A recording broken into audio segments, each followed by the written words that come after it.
What's up, guys? Welcome back to Talking Stit. Figured I'd do another video today, get you guys going and everything. We're going to talk about the timeline of the past 100 years of our education system, of the wars that we know of NASA that we know of space operations, all the above. And I'm going to generalize it real quick into just a short little compounded 100 plus year timeline. So we have the Rockefeller Education Board. Rockefeller funding the Education Board in 1903 drops the equivalent of, I believe, it was 1 point something million then, which was like 13 million or whatever above today. So you got the Rockefeller Education Board starting back then. World War I we have from 1914 to 1918. And see, this is where things get convoluted, because you'll hear of Archduke Franz Ferdinand, but you'll also hear about sinking of other ships. You'll hear about multiple reasons why we went into World War I, but nobody really knows a specific answer to why they went. And so, anyways, most people don't even forget about it. They forget about World War I. It's insane. It was a war of 4.5 years, okay? So then, anyways, afterwards, Germany decimated from 1918 till, well, a little guy named Adolf Hitler decides to start pulling up in the ranks and becomes the Chancellor of Germany in 1933. So what's he do?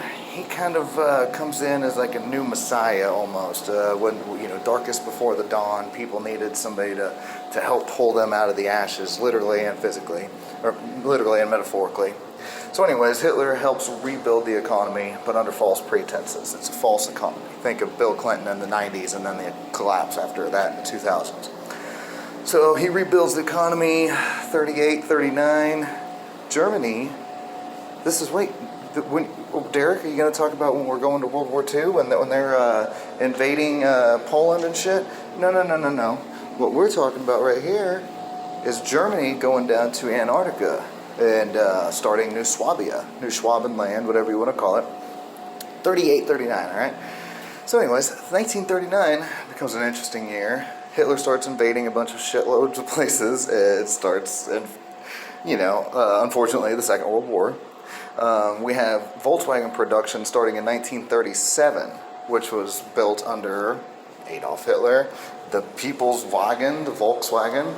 So we get atomic bomb testing, the Oppenheimer project. We have, Operation Paperclip. We bring all these Nazis over here to the U.S., and we drop the atomic bombs on Hiroshima and Nagasaki in 1945.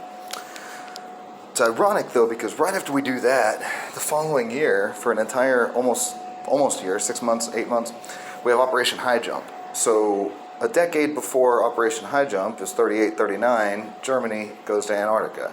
And 46 to 47, right after World War II, right after the atomic bombs have been blown up, we send the most massive amount of naval ships, naval fleet, at that time in existence to Antarctica. Why?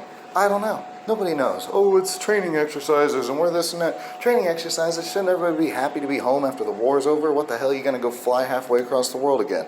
Okay, so anyways, after High Jump, which is interesting, you have Roswell happen in 1947 as well.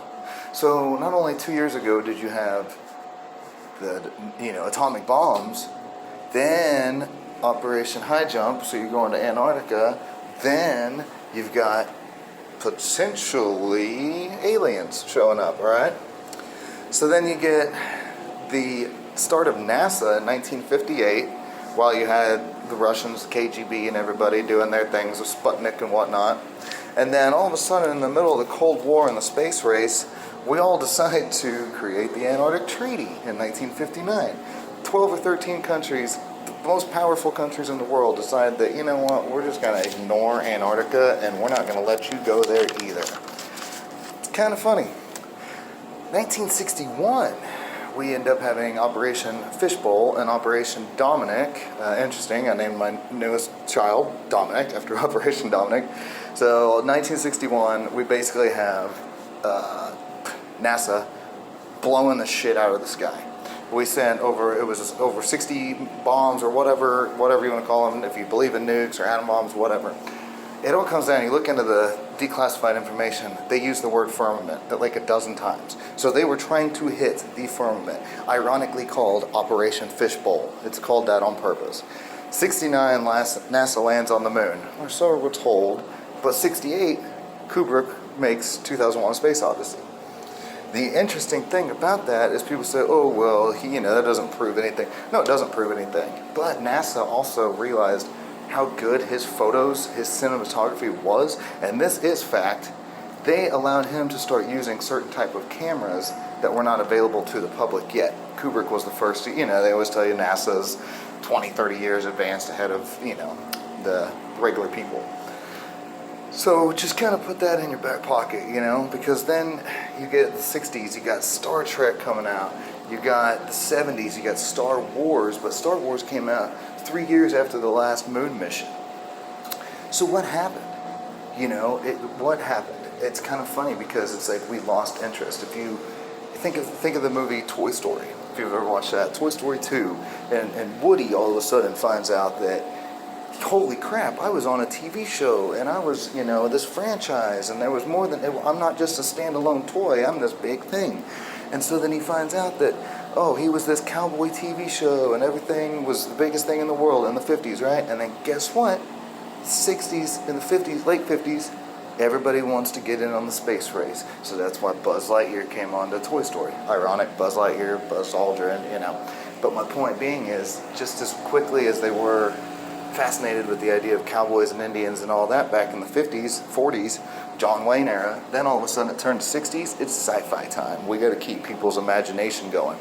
So then after the NASA missions of 73, all we got to do is just keep putting more and more sci-fi into your brain. We don't even have to go back. We can just build the image yourself in your own head, and that's that manifestation. If they can look at what we think we see, then they can fool us every single day of the week. It was Mark Twain quote, it's easier to be fooled than to be convinced that you've been fooled the whole time or whatever, So I'm paraphrasing, but you get my drift. So anyways, once you lay out the timeline of your past 100 years, you look at your education system, you look at Rockefeller's starting the education board, then you look at Ghislaine Maxwell's father, Robert Maxwell, being the head of McGraw-Hill textbooks for decades, you start to see that these people do not have your best interest. These people have the manipulation of you. They want to change and form your minds to what they want it to. So before too long, like I said on George's podcast, our ancestors, our family members, our grandparents, our uncles, they pass away. And if we don't get the information from the first-hand sources from them, it's going to be lost forever, because there's just going to be some other dickhead writing a textbook telling you what they want you to believe. So at the end of the day, when somebody always says, oh, would you learn that on the internet? Go read a book, you idiot. What book? Which book? You want to point to the correct book for me to read to get my education? So anyways, that's a nice little rant for you guys. There's the timeline of past 100 years. Hope you all have a good one. Peace out, stitheads.